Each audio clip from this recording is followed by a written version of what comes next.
आधे उल्लासनगर शहर में पानी की दिक्कत है, ये बिल्कुल सही बात है। आपकी जानकारी के मुताबिक उल्लासनगर शहर में जितनी पॉपुलेशन है, पानी चाहिए वो 90 MLD पानी हमको चाहिए, जबकि हमको MIDC से मिलता है 135-140 MLD। 50 MLD पानी ज़्यादा होने के बाद भी आधे शहर में पानी की किल्लत है।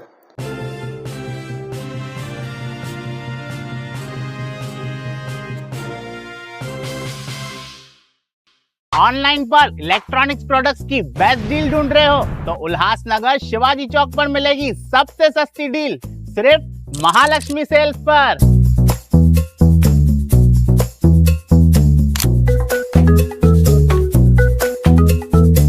यहाँ पर अवेलेबल है प्रीमियम टीवी, वॉशिंग मशीन,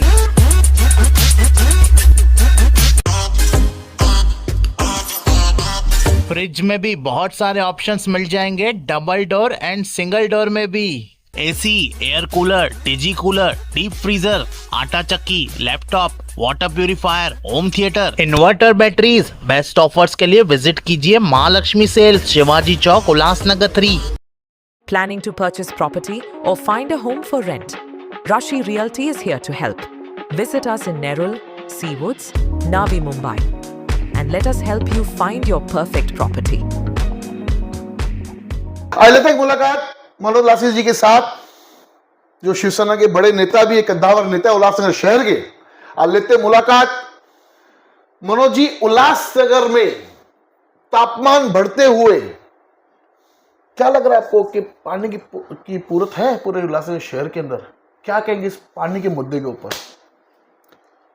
आधे उल्लासनगर शहर में पानी की दिक्कत है, ये बिल्कुल सही बात है। 4 वर्ष प्रशासकीय राज में पानी की डिस्ट्रीब्यूशन में बहुत सारी गड़बड़ियाँ हुई, बहुत सारी अनदेखियाँ हुई। आपकी जानकारी के मुताबिक उल्लासनगर शहर में जितनी पॉपुलेशन है या जितनी इंडस्ट्री है, छोटी या बड़ी, उसके हिसाब से हमें जो पानी चाहिए वो 90 MLD पानी हमको चाहिए, जबकि हमको MIDC से मिलता है 135-140 MLD। 50 MLD पानी ज़्यादा होने के बाद भी आधे शहर में पानी की किल्लत है। उसका एक ही कारण है, दिक्कतें पहले भी थी, पर 4 वर्ष प्रशासकीय राज होने के कारण अधिकारियों ने इस बात को सीरियसली नहीं लिया या जहाँ काम करना चाहिए किया नहीं। जबकि 2 बड़े प्रकल्प पानी को लेकर पिछले 7 वर्षों में हुए हैं। एक ब्लू लाइन फेज 1 जो कोणार्क का पानी का था 125 कोटी का, और ब्लू लाइन फेज 2 कोणार्क का पानी का चालू है 125 कोटी का। तो 125 कोटी का जो पहले था उसमें एज पर DP में जो हमारे शहर में घर, दुकान, मकान, कारखाने दिखाए गए थे, वहाँ पे लाइन पड़ी। और जहाँ पे खुले मैदान थे DP में, जो आज भी DP आप खोलेंगे तो खुले हैं, पर वहाँ पे आज बस्तियाँ हैं, जैसे रमाबाई अंबेडकर नगर हो, जैसे सम्राट अशोक नगर हो, जैसे चोपड़ा कोट क्षेत्र का स्लम एरिया हो, 5 नंबर प्रेमनगर टेकड़ी हो, ऐसे ही बहुत सारे खुले भूखंड DP में दिखाए गए थे, पर आज वहाँ पे बस्तियाँ रहती है, लाखों लोग रहते हैं। तो फेज 2 इसके लिए गवर्नमेंट को या हमको चालू करना पड़ा, प्रशासकीय राज में ही चालू हुआ वो, कि बची हुई पानी की ब्लू लाइन डाली जाए और 100% पानी की ब्लू लाइन हो। उसके बावजूद भी अधिकारी प्रशासन को इस बात पे ध्यान देना चाहिए था। चुनी हुई सरकार थी नहीं, मापो नहीं थे, बॉडी नहीं थी, महासभाएं नहीं थी, स्थायी समिति नहीं थी, फिर भी जितना हमें ध्यान रखना था क्षेत्र के, फिर क्या हो गया, पूरे शहर पे ध्यान नहीं देकर हम अपने अपने क्षेत्रों में ध्यान देने लगे। क्षेत्रों में ध्यान देना मतलब ऐसा हुआ कि मलम पट्टी वाला काम करने लगे हम। ठीक है, इधर की लाइन डाल दो, चलो हाल फिलहाल ये 4 बिल्डिंग को तो दे दो, ये क्षेत्र को तो दे दो, यहाँ से तो वॉल घुमा दो, यहाँ से तो एक लाइन ले दो, एक लाइन काट के दूसरा लाइन जोड़ दो।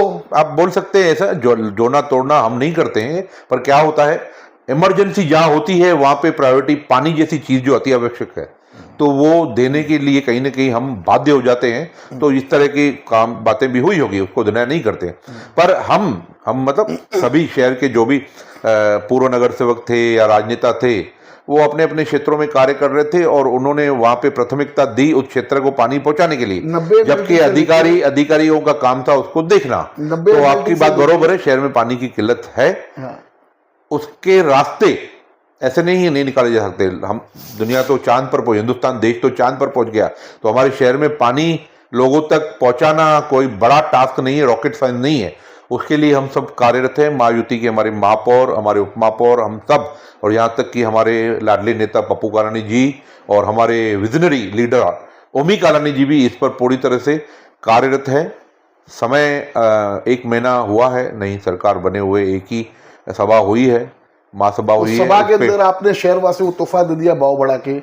90 MLT पानी जब पूरत है शहर भर में, ठीक है, आपको MIDC से आपको 150 MLT मिलती है, 140 यानी कितनी की बढ़ोतरी हुई? 50 MLT, ठीक है। 50 MLT के बाद में भी अगर शहर वाले आज पानी के त्राई तरह परेशान है, और पहले ही जीबी के अंदर आप धड़े बढ़ा डालते हो पानी की, तो क्या संदेश देना चाहते हैं आप शहरवासियों को? ये 2 अलग अलग विषय है, दोनों पे मैं स्पष्टीकरण दूंगा। पानी का डिस्ट्रीब्यूशन प्रॉपर नहीं है, एग्री है। पानी जहाँ आधे शहर में पानी की किल्लत है, एग्री है। पुरानी हमारी लाइनें है मिलिट्री के टाइम की, उनमें लीकेजेस है, वो ज़मीन में पानी बहुत हमारा चला जाता है, वो भी है। हमारे शहर में पारवानी जी रेसिडेंशियल एरिया और इंडस्ट्री एरिया अलग अलग है ही नहीं। जहाँ रेसिडेंशियल है वहाँ इंडस्ट्री है, जहाँ इंडस्ट्री है वहीं रेसिडेंशियल है। बाकी शहरों से सब मुताबिक हमारा शहर थोड़ा विचित्र है, अलग है। तो वो शहर जैसा है उसके हिसाब से हमको ज्योग्राफिकल चलना पड़ेगा। पर होता क्या है, बाकी शहरों में इंडस्ट्रियल पानी की लाइनें अलग होती है, उनके मापदंड अलग होते हैं, उनकी डिस्ट्रीब्यूशन अलग होती है, उनकी समय सीमा वगैरह अलग होती है, रेसिडेंशियल प्रवासी क्षेत्र की अलग होती है। हमारे शहर में दोनों मिक्स होने के कारण वो हम मापदंड अलग अलग या डिस्ट्रीब्यूशन अलग अलग नहीं कर पा रहे। तो होता क्या है, एक क्षेत्र जहाँ उदाहरण के तौर पर इंडस्ट्री एरिया भी है और रेसिडेंशियल भी है, तो इंडस्ट्री को हमको पानी देना है और काफी देना है, जैसे इंडस्ट्री चले, तो वो क्षेत्र के जो रहवासी क्षेत्र है उनको 3 दिन बाद पानी मिल रहा है, ज्यादा पानी मिल रहा है। और कुछ क्षेत्र है जहां पे इंडस्ट्री नहीं है, रहवासी क्षेत्र है, वहां पे 3 दिन में एक बार पानी मिल रहा है। तो इन सभी चीजों को देखने के लिए एक पूरे से पूरा फिर से ज्योग्राफिकल सिस्टम बनाने की जरूरत है। पानी की लीकेजेस को कंट्रोल करने की जरूरत है। स्मॉल स्केल इंडस्ट्री और बिग इंडस्ट्री को हम अलग तो नहीं कर सकते, पर थोड़ा समय सीमा उनकी आगे पीछे कर पानी का समय कर या पानी की जो मर्यादित सीमा है उसको कम ज्यादा करके करने की जरूरत है। तो उस पर कार्यरत हम चालू है। महापौर उपमहापौर जी, हमारी पूरी महायुति, हमारे पूर्व नेता पप्पू कालानी जी, हमारे ओमी कालानी जी पूरी तरह से पानी के मुद्दों के लेकर बहुत सारी कंटिन्यूस मीटिंगें चल रही है। वो MIDC भी चल रही है। MGP के पुराने अधिकारी जो हमारे शहर में कार्यरत थे, जैसे खियानी थे, जैसे रहेजा थे, जैसे हमारे बाकी जो जवादे वगैरह थे, उनसे भी मीटिंग ली जा रही है। पानी कब तक है? मैंने कहा वो आपने 90 दिनों का टास्क लिया है। 90 दिनों का टास्क हमने लिया है कि नियमित एटलीस्ट इस्तेमाल करने जितना पानी 100 दिन का जो बनाया आड़ा करा कृति आड़ा करा, उसमें लोगों के इस्तेमाल करने जितना नियमित पानी तो मिलना चाहिए, वो है। बाकी लोगों को 2 से 3 घंटे हर रोज पानी मिलना चाहिए। उसके लिए थोड़ा मुझे लगता है ये बारिश तक हमको इंतजार करना पड़ेगा, क्योंकि ऑन सोर्स हम आज डिपेंड है। पहले MGP पे थे, फिर हम MIDC पे हैं। हमें अपने पानी के खुद का स्रोत की जरूरत है, क्योंकि हम उल्लास नदी हमारे यहां से जा रही है, बाकी शहर हमारे यहां से पानी उठा रहे हैं, हमारी नदी से उल्लास नदी से, हम उल्लासनगर वाले हैं, उठा रहे हैं। हमारे शहर को हम MIDC से हमको खरीदना पड़ रहा है, क्योंकि वो पास्ट की पॉलिसियां थी। पास्ट में शहर छोटा था तो इसके लिए गवर्नमेंट मशीनरी पे डिपेंड था। अभी पॉलिसियां चेंज हुई है, सबको डिपेंडेंट बनना है। तो ऑन सोर्स के लिए हमारे खासदार श्रीकांत शिंदे जी, हम सब पूरी तरह से कार्यरत हैं। उस पर लगातार रैंडमली मीटिंग चल रही है मंत्रालय में, MMA DMA सब में। तो भविष्य में 100 दिन के अंदर तो हमने जो आकृति आराखड़ा बनाया है महापौर ने, नियमित पानी और इस्तेमाल करने जितना साफ सुथरा पानी तो मिलेगा। इस बार और क्या अच्छा पानी, इस बार क्या बच्चे होली अच्छी तरह से मना पाएंगे? आज होली का दिन है, जिस दिन मैं आपको इंटरव्यू कर रहा हूँ। क्यों नहीं मना पाएंगे? मैं आपको बता दूं, शटडाउन थी होली के दिन, दूरिया के दिन, धूलिवंदन के दिन, वो महापौर जी ने कैंसिल करवाई है। शहर में पानी रहेगा। ऐसे नहीं कहूँगा कि ज़्यादा आएगा, बहुत आएगा, बिंदास आप खेलो। कहीं ना कहीं पानी की हमको बचत भी करनी चाहिए। रंगों से, केमिकल टॉक्सिक कलरों से दूर भी रहना चाहिए। वो हमेशा NGO हम सब संदेश देते हैं, क्योंकि ये हानिकारक होते हैं। पर पानी इतना होगा कि आप हमारा शहर होली मना पाएगा। और आने वाली गर्मी को देखते हुए भी हमारी कुछ योजनाओं के ऊपर जिन्हें फास्ट ट्रैक पे काम करने की ज़रूरत है वो चल रहा है। आज भी एमएमआरडी में एक बड़ी मीटिंग है, हमारी महापौर शहर को रिप्रेजेंट करने वहाँ गई है और वहाँ से जल्दी सुखद समाचार हमारे शहर में आएगा किस तरह से हमें फंड चाहिए, निधियाँ चाहिए, क्योंकि हमारा शहर कोई ऐसा कुछ टूरिज्म नहीं है हमारे पास, या हमारे पास कोई एमआईडीसी नहीं है जिससे हमें रेवेन्यू आता हो। हमारे पास हमारे शहर में रेवेन्यू का एक ही सोर्स है, टैक्स और पानी, और ज़्यादा है नहीं, वो भी रिकवरी होती नहीं है क्योंकि उसमें भी बहुत सारे डिस्प्यूट है, पुराना सिस्टम है, लोगों के पास पानी पहुंचता नहीं है, लोग पानी के बिल भरते नहीं है, या जितने भरते हैं उतने काफ़ी नहीं है, उसमें नहीं जाना है। ये मूलभूत सुविधा है, पानी के बिल भरे नहीं भरे, हमें पानी लोगों को देना है, ये हम उसके लिए कटिबद्ध हैं। कहीं ना कहीं उल्लासनगर में 2 दिनों से चर्चाओं का माहौल गर्म हो चुका, पॉलिटिकल, ऐसे अटकलें लगाई जा रही है, काफ़ी मीडिया में भी चला, काफ़ी लोगों ने इस बारे में पूछा भी कि क्या ये सत्य है। अब आज मनोज लासी जी से लूँगा इंटरव्यू, पूछूंगा कि क्या सत्य से क्या उसमें सच्चाई है। ऐसे मीडिया के चैनल्स पे आया, सब कुछ लोगों ने बोला कि उल्लासनगर के महानायक माजी आमदार श्री पप्पू कलानी ने आरपीआई में प्रवेश किया। नहीं, देखिए ये पूरी तरह से पूरी खबर नहीं है।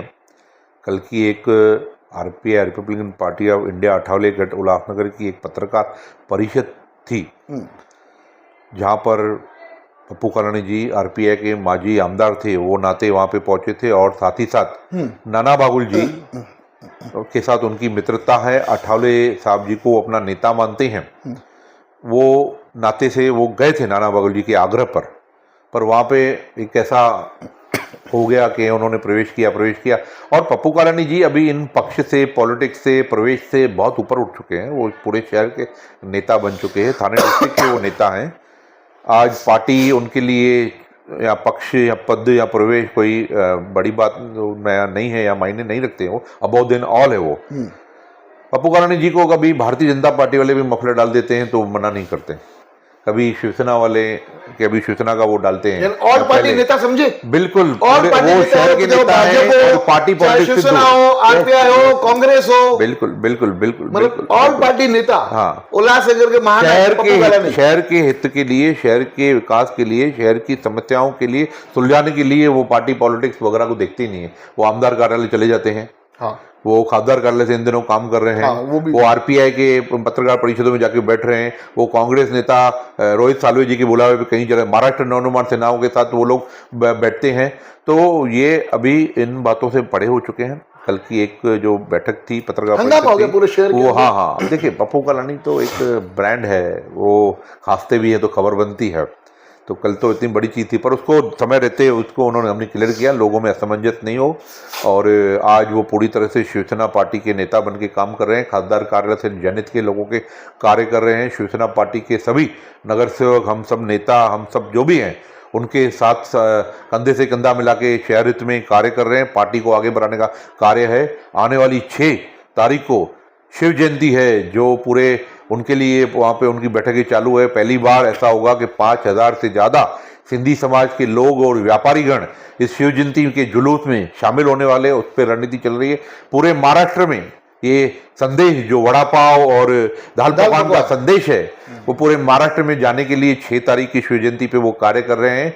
हमारे शहर को वैसे भी जरूरत है आपसी भाईचारे की, आपसी रंजिशों से, ये धर्म की राजनीति या प्रांत की राजनीति या सिंधी नॉन सिंधी की राजनीति से परे हटकर बनने की जरूरत है, तो उस पर वो कार्य कर रहे हैं। वो सबको, सिंधियों को, मराठियों को, उत्तर भारतीयों को, मुस्लिम्स को, दलितों को, रिपाई वालों को, जो भी है उनको सबको, अम्बेडकरी जनता को साथ में मिलाकर सबको एक ही ट्रैक पे लाना चाहते हैं कि मेरा प्यारा शहर उल्लासनगर, उसमें सब सुख सुविधाएं होनी चाहिए, सर्व धर्म के लोग, जाति प्रांत के लोग यहाँ पे धंधा व्यापार करे, रहें, फले फूले और शहर को आगे ले जाएं।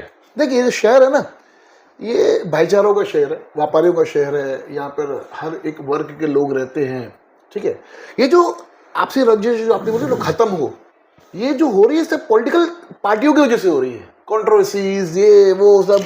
आज एक ने एक के ऊपर मतलब उंगली उठाई, फिर वो उंगली उठाने वाला, फिर उसने फिर सामने वाले उंगली उठाई, जिसके कारण 13.5 किलोमीटर का शहर डिस्टर्ब है। कहीं ना कहीं उल्लासनगर में लीडरशिप कमी के कारण आज शहर भुगत रहा है। सही है? भुगत रहा था, अब ऐसा नहीं है। हम सब लोगों ने अपने आपसी मतभेद भुला दिए हैं पप्पू कालानी जी के मंत्र पर, चाहे भारतीय जनता पार्टी हो, शिवसेना, हम सब लोग हो, बाकी पक्ष चल रहे हैं।